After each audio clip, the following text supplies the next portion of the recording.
Hi, this is David Gornoski, host of A Neighbor's Choice and Things Hidden podcast, as well as some of our other programs like Science and You with our chief science advisor, Dr. Yu, and our seed oil survival series that we continue to have great fun unpacking the truth of nutrition. I wanted to give you a quick little message saying we appreciate all the support that we get from our uh, monthly contributors and our one-time donation supporters. And we'd encourage all of you to go to our website, neighborschoice.com, click on contribute, and make a monthly pledge today, whether it's $1, $5, 15, 20, 50, whatever you want to do.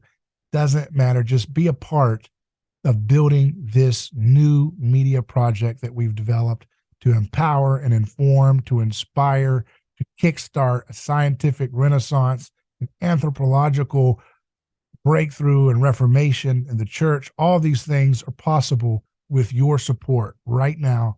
So make that commitment today and help us keep doing the productions that we have. Thank you. Today we have a discussion with Auron MacIntyre, who joins us. He's with The Blaze. He has a program there, and he's someone who is always talking about culture and the relationship to power dynamics. And it's always great to hear his perspective on matters. How you doing, sir? Hey, David, how you doing? Great. And you got this piece out in The Blaze that I saw on your social media called "The Competency Crisis is Upon Us." And it's a picture of a trail, two trains derailing and smashing into each other. You say the glue of expertise that held our complicated social machinery together is coming apart, yet we continue to shift more and more responsibility to failing institutions. The outcomes won't be pretty. So why is it that our the glue of expertise is coming undone? What is the main driver? What is the solvent that's making the glue come off? Well, I think it's no surprise to a lot of people who have been watching what's happening in our society that a lot of the institutions that we put our trust in have been shifting their selection criterion. So, of course, we built the story of meritocracy, that we would have the best and the brightest. They would go to college, they would get these advanced degrees, and they would get all these certifications and credentials.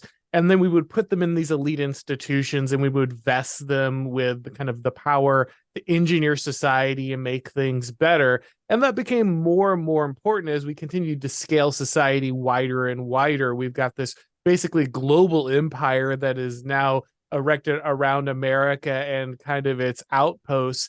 And that really required a high degree of coordination. And so the idea was we're going to take the best of the best, we're going to skim it off the top, and those people are going to kind of run this thing for everybody. You're going to vest them with your faith. But what happened, of course, is that we've shifted the way that we select those people who fill those roles. And now we have what a lot of people like to call wokeness, this idea that certain classes are oppressed and must be elevated inside the hierarchy artificially. And when we're selecting different people that way, that means we're not selecting people for having the highest, IQ score or SAT score, the most degrees or anything. We're selecting them for the color of their skin or their political bona fides more than anything else, which means we're necessarily going to have to be choosing lower quality candidates while we put more and more faith in institutions that were built to run society. And this is quickly putting us on a collision course with disaster. You say our current managerial elite predicates its rule on the notion of expertise. Americans once believed that popular will granted a ruling class legitimacy, but that story has been replaced with one of scientific knowledge and credentials. So doesn't that sound, on its face, doesn't that sound your claims sound contradictory to what you're talking about, that we're selecting for things other than competence? Scientific knowledge and credentials, shouldn't that be a sign of competence in the area? Well, and that's what I say in the piece is we shifted from one set. So our original political formula in the United States was popular will, right? You vote for these people. They are your representatives. They're the ones that bring your concerns forward, and they kind of, you guide them into kind of the decisions they're going to be making.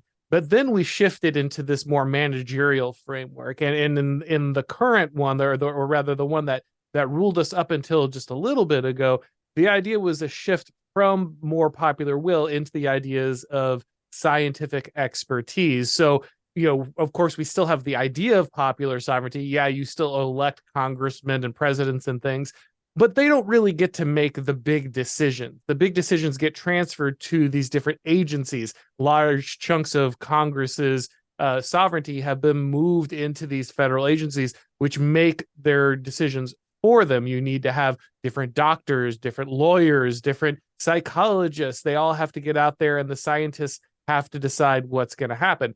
That has been the argument for expertise for a while. But now we're shifting even out of that argument. And just like we shifted from popular will to managerialism and science and expertise, we are now shifting to the selection criterion of wokeness. But we're still keeping this faith in these institutions. And so even though the original argument for these institutions was they will be scientific, they will have expertise, they will be, guiding us because of their particular ability to manage these areas of our civilization, we are now shifting the way we choose people inside that framework to one that does not favor ability.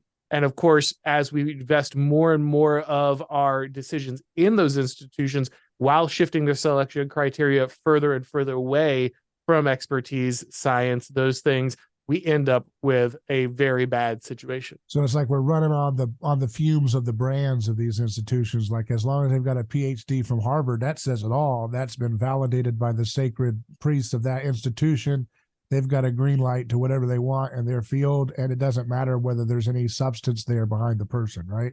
That's exactly right. We've vested our faith entirely in the credential without noticing that the selection criterion for the credential has shifted. And so we've said, oh, well, of course, someone from Harvard or Yale knows what they're doing. Of course, they're the ones, and not a politician, not a Donald Trump or anyone else. They shouldn't be making those decisions. These experts that have these degrees should be making those decisions. But we are completely coasting on that brand recognition, like you said, that faith in the brand. It's like you're still relying on the brand power of Tony the Tiger to set your terms for breakfast nutrition, even though the contents of that cereal may have been degraded significantly from its original meager beginnings anyways, right? And so right. you're coasting on the brand power, which is something that brand power really solidifies like all of the problems in our culture today. All those big corporations that as soon as there's a problem with like Elon Musk, right? That Disney, everybody, all the big brands march to the same drum, they march to the same drum beat. And it's those legacy brands that seem to be kind of providing this bulwark for the permanent government in America to kind of do what it needs to do and bulldoze people out of the way who get in the way of their ever radical agenda. What's in it for those corporations? Everybody always says they don't want to have angry, screaming boycotts from the left and so forth. But is it really that? Or is it that, they've been promised a seat at the oligarchic table in terms of market capture by being a handmaiden to the state's interests? Is that what's going on? What's going on there?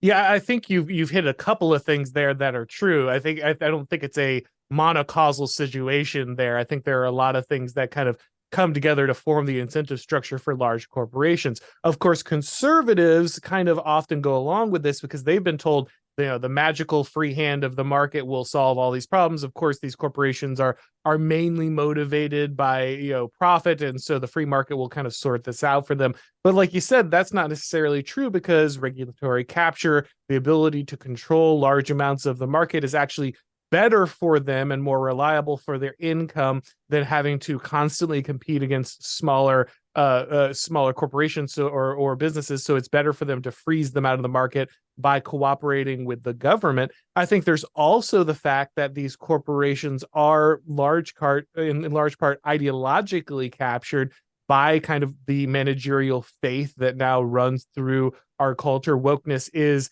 many things, but it is a substitute religion among them. And so many of them have bought into this is the right thing to do. This is the true thing to do. And we should follow this no matter what. It will be good for our corporate interests because that's what all of our other elites do anyway. And so we'll be capitulating to power, but we'll be doing so in a way that benefits ourselves and we can feel morally good about it. And I also think that inside each corporation, there's an incentive for the different managers to out leftist each other. They're all in a purity spiral of wokeness, trying to prove that they are the best or the most pure or the morally righteous.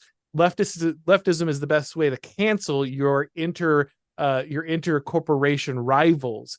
So that's also a factor that I think works with all of this. Now, do you see the a lot of people have said wokeism is declining. It had its shining moment, had its inauguration, it had its 95 thesis moment in the Summer of Love 2020 with what took place there. That was kind of inaugurating it in terms of its ascension to the official state religion of America status. At the time, America's government had always been politically correct, but had not fully embraced the radical kind of fundamentalist religion of political correctness that is wokeism. In 2020, that was like its enthronement. It became officially, this is our religion. But it quickly seems to have lost a lot of its power since then for a variety of reasons, probably one of which is that people, when you have a leftist project, it inherently loses a lot of its power for the youth when you make it so clearly that it's the official orthodoxy of everybody with power, right? So it's kind of, it defeats itself by becoming the apparent establishment. So do you see that wokeism is losing its, I know there's a lot of factors here. I know Richard Hanania talks about the HR industrial complex and its foundations on civil rights law, right? So that's a legal problem that has really infected people's ability to hire for merit over some kind of tokenism. But how do you see wokeism itself as an animating religious force? Is it losing its power already? I don't think it is. So here's the thing about it. Everything's going to come in waves. And you're absolutely right that the initial wave, that big burst that really inaugurated things when it came to kind of the riots of Floyd, that has ebbed a bit for some people. But we have to remember that this process is a ratchet. Okay. Don't forget that just a few months ago, at the beginning of this year, the president of the United States was talking about how trans kids were the soul of our nation after a trans shooter murdered 6 people, 3 children at a Christian school. Okay, that's not putting wokeness away. That's not wokeness losing its animating power. That's wokeness winning a victory. That's it capturing things. Now, does it lose some of its cachet as it becomes the mainstream? Yes, I think that is true. However, it still has lots of institutional power, like Hanania talks about. He got that from Christopher Caldwell, by the way, who wrote a great book called Age of Entitlement that everyone should read. But the structural power of wokeness is still very real. And so while it might ebb and flow with some of its spiritual fervor, it's capturing ground at every rotation with the institutional advantage it gains in the law. Yeah. So, when you look at the what the driving force is, I don't know. It seems to me that when you have a guy who's looking like Joe Biden as the official high priest talking about how holy wokeism is, isn't that a sign though that it's like with Pope Francis?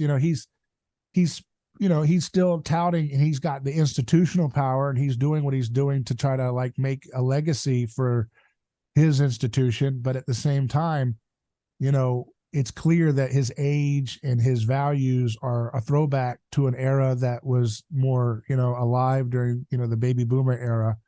Those values of liberalism are kind of outdated, and you see it kind of reflected in the age of the proponents of it. So is that, again, just don't you think that's something kind of sign that maybe, yes, they're going to have a lot of power to use because of their institutional capture, but it's also a sign that they've lost the vanguard, and therefore they really don't have a long-term market for this religion? Yeah, I think you're you're right that the Vanguard is souring on this. Yeah. I think that's true. I think there is a loss of cool. You're losing the mandate of heaven, right? That you don't have the confidence of a movement that is on the tip of the spear culturally. I think that's 100% true.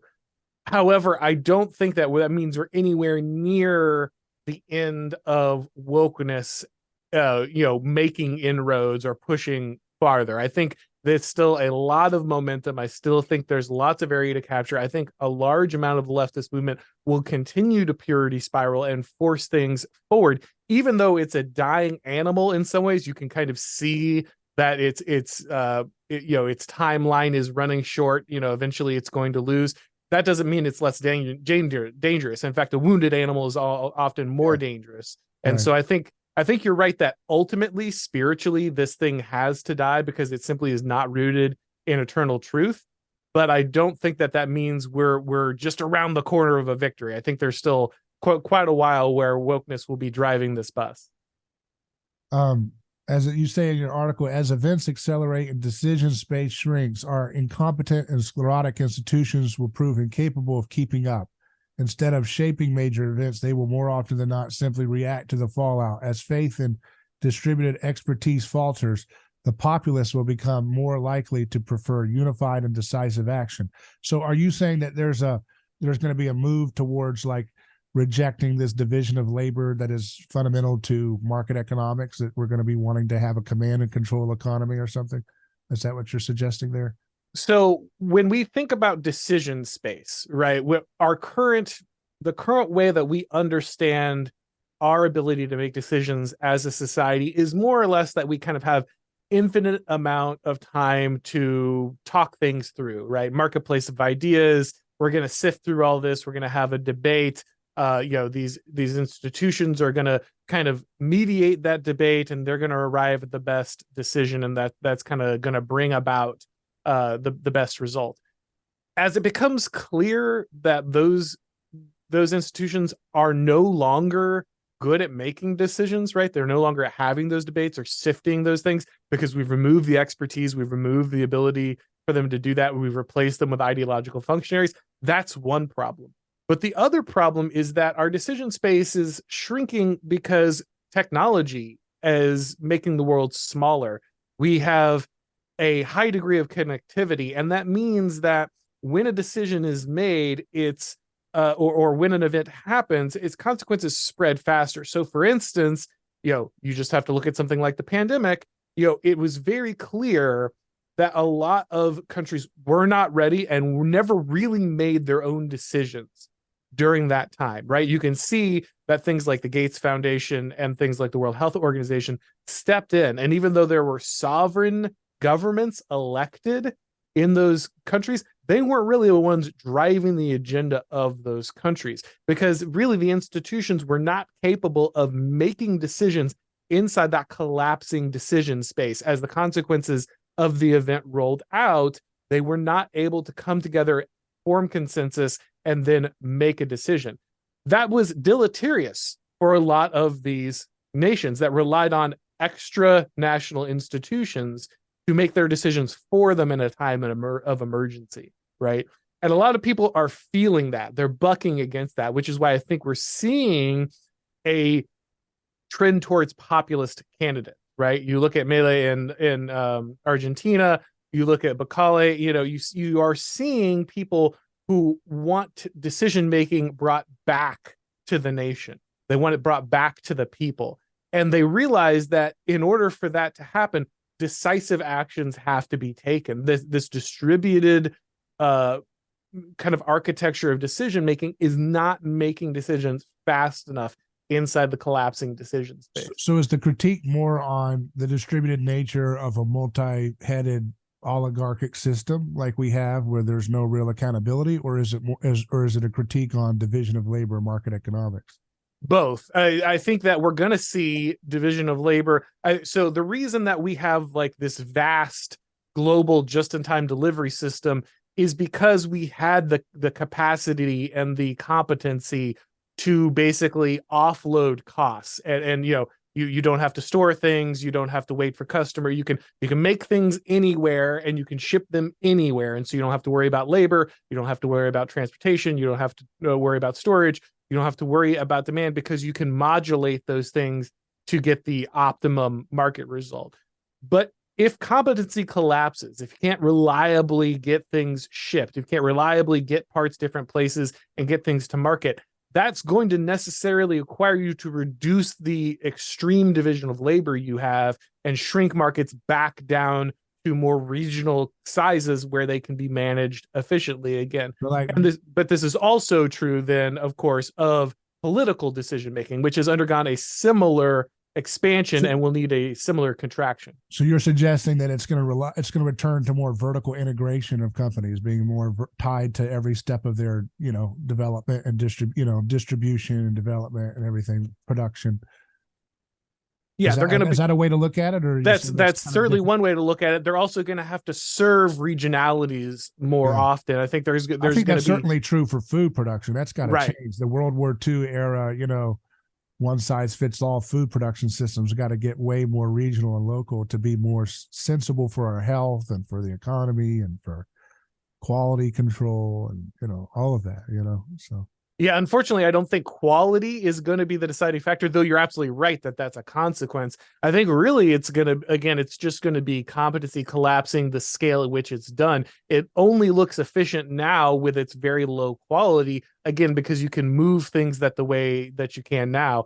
But just think about what happened with, for instance, the war with Russia and Ukraine. Think about the amount of fertilizer that was not produced and shipped into the West due to that. We haven't even felt the downstream effects of that. That's still going to come. And so as those things get more and more have a larger impact on the global market, people are going to shrink just out of necessity. Hopefully that yields better quality. It's like I don't even think that's the driver. Joel Saladin, my friend, he's a farmer in Virginia, and he often says, and I remember him saying it to me directly when it first broke out, the war in Ukraine. He said, we're not going to be affected by the fertilizers because we do everything in-house here, so we're not going to be affected by these global market disruptions caused by this war.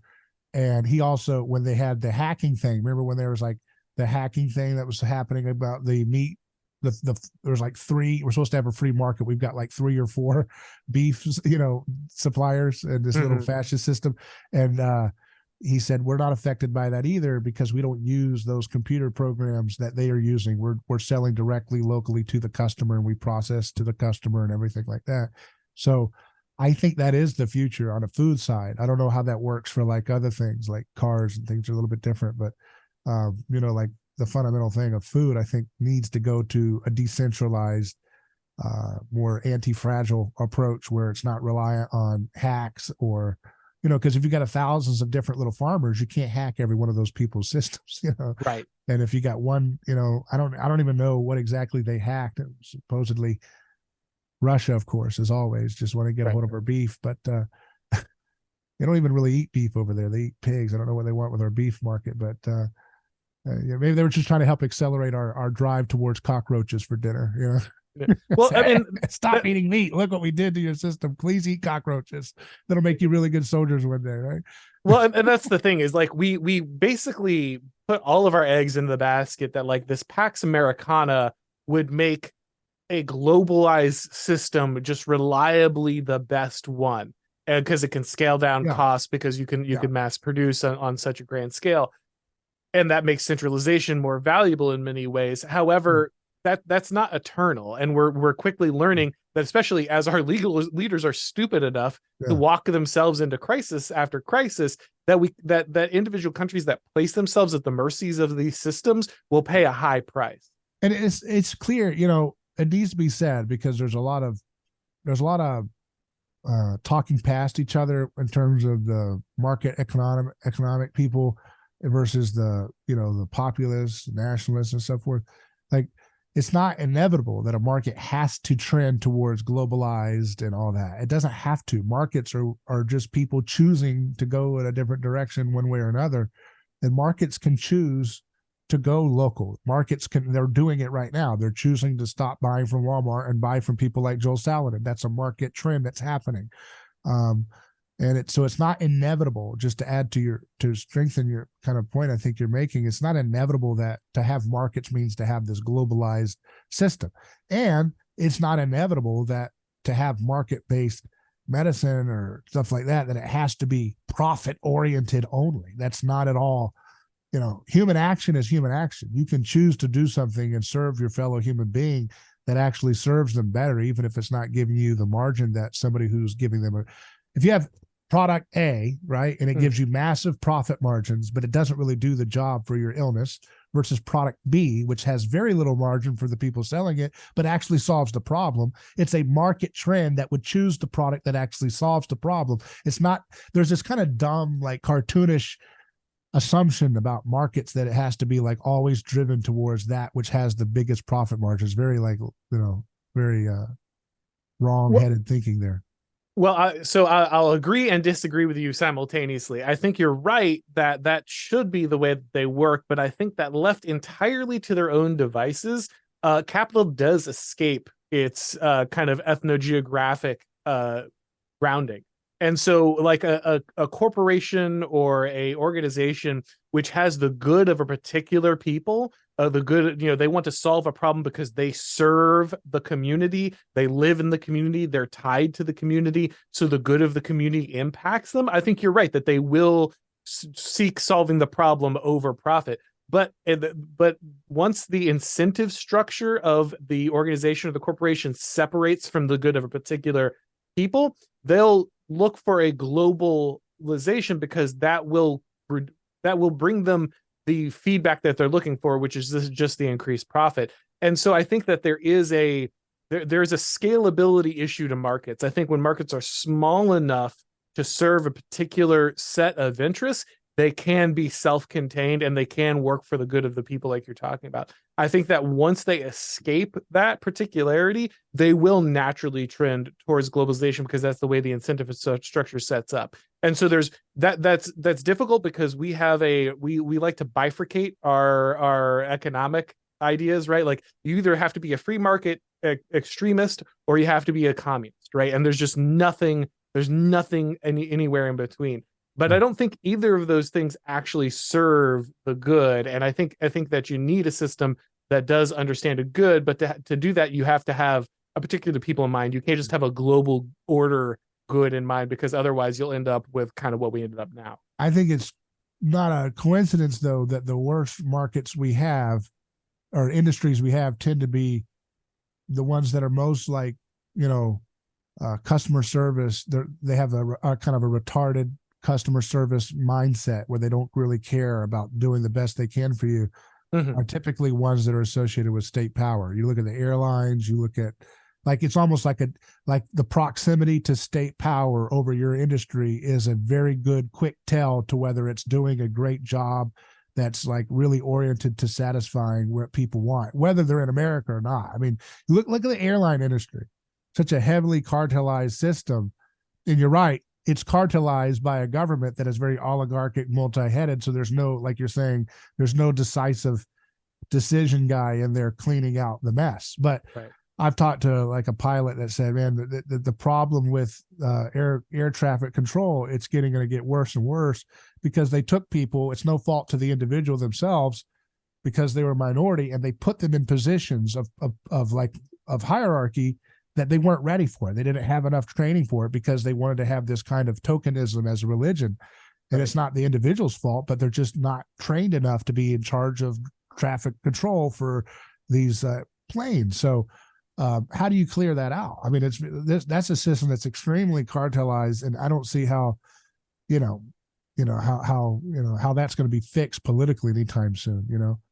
I don't either. And unfortunately, the when it comes to something like that, you're right that the influence of the government has quite a bit to do with the problem, but that's because of the ideology of the government, quite frankly. And there's only two ways that gets fixed, right? You can either have somebody come in who completely cleans that out. Unfortunately, I don't know that that's happening anytime soon either. Or you really just have, unfortunately, competence failure until people get so fed up that a restructuring is forced, upon the system. I think actually we're probably far more likely to see the latter. In that case, I would love to see somebody who stepped in and said, okay, no, we just want the planes to land safely, the end.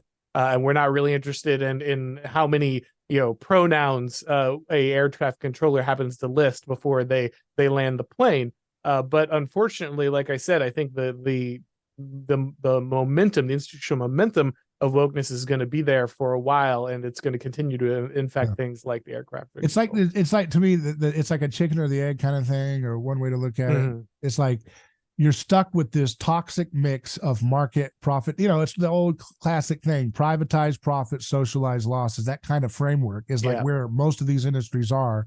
And the $1 million question is, you're stuck in this nasty middle. Do you drive this way and go more market and get government out of the way, or do you drive the other way and get more government and then hope that some kind of genius, pure minded in terms of like trying to do the right thing, big power person fixes it all up regardless of the political consequences or whatever. And that's kind of like where we're all at, I think. We're like, we're stuck in this muddy, rut that's a mixture of both. And we're like, we go up this way, or are we going to back it up and go back that way and hope that a Caesar or that's kind of your theory, right? Like some kind of a big power figure like FDR comes in and does the right thing, right? Yeah, I think we have this because of kind of especially the American mindset, we have this idea of it's all either public or private, right? Things are either government or corporation. Right. But now we see, especially you look at something like the Twitter files, you see how these things work hand in glove constantly. We see that, all these social media corporations are full of FBI agents and CIA agents, as soon as they leave. Like, we see the way that these people actually shake hands, and no, they're not actually like two different sides. They're actually just one unified side. And so what we're really looking for is accountability, right? Now, the idea that you're talking about is maybe we drive things towards privatization and the market creates accountability. Right. That would be the hope, right? That's like the classical kind of small government conservative or libertarian solution to that. But what we're learning is that the more we try to do that, the more large corporations simply swoop in, take that up, marry themselves back to the government, and just consolidate those incentive structures. Right. So the only other way that works is, well, the government ultimately has to be held accountable to a division of one, right? You have one person who is clearly in charge and is clearly wrong or clearly right. And even Millet, he kind of reminds us of a mixture of both, right? He's saying market, but then he's also kind of suggesting that he alone can. Not that he alone, but like I have to take decisive executive action to free the market, right? So it's kind of a mixture of both solutions in some sense, right? That kind of model. I think it has to be, right? Even if you're completely like the market can just fix it all, if we could just break this down, you would still need a decisive actor, a very powerful executive just to free the markets to do the thing you're talking about. But what about, like, let me give you an example. I know this is kind of maybe left field, but I think you'll get the point. Like, what about like innovations that are so groundbreaking? And I'm not saying it's all positive. I know there's downsides to innovations in a lot of ways, but like, what about these, if we could just imagine like massive breakthrough innovations that just overwhelm that whole paradigm? For example, like if someone were to discover low temperature nuclear energy that every little HOA could have in a safe way using water, and it just, because of the decentralized system of the internet, everybody catches on that this technology is available and people get access to it and market. There's no danger. There's no gamma ray. There's no high heat, whatever, something like that. It just overwhelms the ability of that cartelization system to come in and like stop that and gum that up. Like, does that not show an example of markets not needing a Caesar to clean them up, to clear them out? Does that make sense? Sure, and to some extent, right, that's kind of the hope of infinite progress is going to free you from a human condition, right? If we can just innovate our way out of this, then society no longer has to structure itself this way. Right. But I think that I don't know that we ever do that. I don't know that we ever just innovate ourselves entirely out of the need for social structures and accountability inside of them. Obviously, Sure, technology is going to wildly shape, the way that the future moves forward. But remember that each technique, in a way, shapes us, right? And so the way that innovations occur. So, for instance, the internet has disintermediated the kind of the news information sector, right? We no longer have, you and I can now talk about things, and we don't have to get shows on CBS or NBC or CNN, right? Like we can have conversations like we're having right now, and just as many people as watch those shows can, in theory, watch us have this conversation. So in many ways, we've removed that control, right? But at the same time, we are both shaped by the internet, and in the same way, the regime gains more control over us by its existence. So all of these things, there are no solutions. There are only trade-offs. Right. So but don't you think there's some things that are like net positive? Like it's a net positive that we have a car, not a horse and buggy, right? So that's a good thing, right? I mean, I guess we can go all what ifs and say how nice it would be to have horse and buggy in its own way of structuring, our family dynamics or whatever. But but seriously, that's actually where I was going to go. It's like, yes, that's good, but think about the fact that actually now we all live very far apart from each other. Now we're all highly mobile. We've deracinated ourselves from our communities. I could make a very real case that the church has been killed by the car. Yeah. Like the fact that you can drive, 30 miles to a church instead of needing to walk to one 5 miles away has destroyed your community and the power of the church inside your community. I totally see that dynamic, but the question is, like, is there a way to redeem those losses and make it work? Obviously people are doing that now with the age of the automobile, with going back to good churches and reforming. But my point is, I wanted to get at something that I think I just want to understand this from my own perspective, is that if you're curing cancer with a pill that's generic, like like these things going on right now with debates about what helped with that last pandemic, and these generic drugs. Imagine you have generic drugs that can eliminate these things and solve heart disease by getting seed oils out of your life, and like heal diabetes by removing certain things. That if that becomes more widespread and people start seeing these chronic illnesses drop, and mental health illnesses solved through natural means or different things like that, if that's happening at the same time that you have decentralized sources of energy and so forth, does that not make a case for the logic of the state becoming much more chastened, and including its oligarchic forms? Because those oligarchic power structures are kind of built on top of this scarcity of energy. We got to go to war to get your energy. Sorry, that's why we have so much power. Or, you got to give us all this power to solve pollution. Well, if we solve pollution, if we solve energy scarcity in a decentralized way that everybody enjoys, clean energy that's too cheap to meter, does that not create a different relationship between the individual and the sovereign? Just like there's that book James Dale Davidson wrote, the Sovereign Individual, which talks about this idea, like the logic of violence changes when the musket is invented. It changes the relationship of the peasant towards the sovereign, and that's a different relationship than they had in the medieval age, when there wasn't a musket in every farmer's hand. They had a pitchfork, and a pitchfork is different in relationship to a knight who's an aristocratic guy, trained very well, high quality sword. You know what I mean? That's a different dynamic between the sovereign and the individual. And then when you get to the founding fathers era, that level of, hey, excuse me, you're not going to violate my speech, that can happen because of the invention of the musket. And that's widespread. True. But so can the levee en masse, right? Mass conscription, world wars. Where do they come from? The innovation of the musket, the ability. I don't have to train knights anymore. I can draft peasants into my army, and I can throw tens of millions of Russians into the grinder to stop the Nazis, right? Like so you're right. Like all of these things have positives, right? But what I'm saying is these things are always trade-offs. There's always consequences. Now the thing to remember is you just can't go back, right? The important thing is the only way out is through. So we can debate, is the car a destructor of the church? Is the musket or is the mass-produced weapon the key to state power? Is it actually the key to the massified centralized state? I would actually argue yes, it is. But the point is, it's here either way, right? And so like you said, the question is, how do you redeem those things? How do you move forward in a world where these things exist. And so that's why I try to look at things, try to look at technological progress, not as an unmitigated good or a magic wand or something that will solve our problems.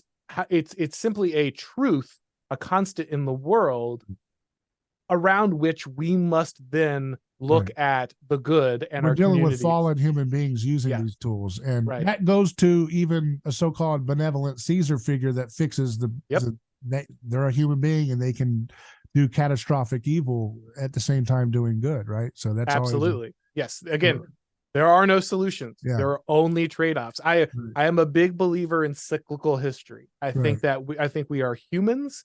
I think that we are, like you said, we're fallen humans, and we go through the cycles of civilization because I don't think that anything fixes this world but Christ. Right. And so so I think that we will, the things will change, but the Bible tells us that there's nothing new under the sun.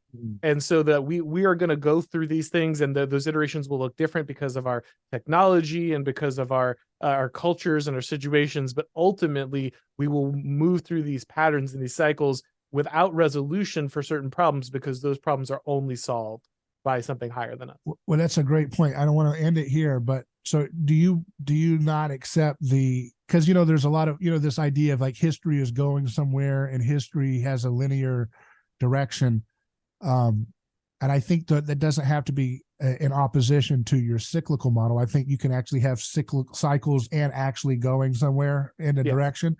Do you believe that Christianity posits that history is going somewhere and it's positive, or do you believe it's purely cyclical? I think that history posits that we are that Christ will come and redeem. He will return and redeem this world. I don't think that we necessarily, in fact, I think we specifically don't ever build a utopia on earth before he gets here. And I think that it's self-aggrandizing to believe that like we live in the most sophisticated or civilized or good culture because maybe we don't have some historical evils that existed prior to us, but we invent new ones all the time. We can, yes, slavery might be gone, but we're just as good at making things just as horrific on our own. So not to say that obviously it's great that those things pass away, but just remember, ultimately we will never make the world good. We will never redeem the world. That's not what we do. That's not our role. And so I think that's just a humbling thing to remember as we work towards bettering our community, that it is limited. We are ultimately finite and fallen creatures doing the best that God has given us, doing the best to steward that which God has given us. Yeah. No, it's an interesting point. And I do believe that we can't do anything without Christ. My only just a little bit difference is that I think that Christ is reigning through his body on earth, and that everything we're doing, it says he will reign until he has made an enemy of he has put his enemies under as a footstool, and that the last enemy is death. And I think death, sin, and devil, the satanic system, sin, the individual part of it, and the death part of it, are all things that we should war against in the name of Christ by the power of the Holy Spirit. And I think that he will not come back until he has made those enemies his footstool, and his grand entrance will be like a Roman emperor who's arriving with his defeated opponents, not showing up and everything's falling apart. And he says, man, this was a total failure. I guess I'll clean it up now. But rather in history, reigning in history, using the worst team possible, like you said, who makes atrocities out of the stupidest, uses of tools. Still with the worst team. Those 90s movies where they had like the Little Giants and all those little kids movies where the dumbest little bubblegum losers. And then you have this magic coach who gets them over the finish line by finding how to like use their mistakes as he can turn it around and Aikido flip it into a gift. I think that's what Christ is doing with the worst team imaginable, the human church or whatever. And so I have a little bit more optimistic view in history that Christ is conquering these evils. And so you can see a through line. And it doesn't mean that if you're in 2023 AD, it's like demonstrably, objectively better than every other period before it. There's obviously some downs, but overall it's a positive through line. And I think like the Whig view of history that things are getting better. I think the Marxist and the Hegelian view of history that things are getting better are just cheap ripoffs of the Christian sense that history is moving somewhere and that God is going to be victorious. So, but it's a fascinating discussion. I think you're doing a great job to spur these conversations, which is why I'm glad I had you on today. No, thank you, man. It's always great to talk to you. Yeah, and check out the Auron MacIntyre show on the Blaze, Auron MacIntyre. And anything else? You got a book or anything you want to shout out? I will have a book coming out soon. It's going to be over at Regnery, just getting the final edits done with them. So hopefully early next year, you'll be able to pick up the total state. All right. So is it available for pre-order yet or not? Not yet, but it should be soon. All right. Take care. Appreciate your time. All right, man. Appreciate it.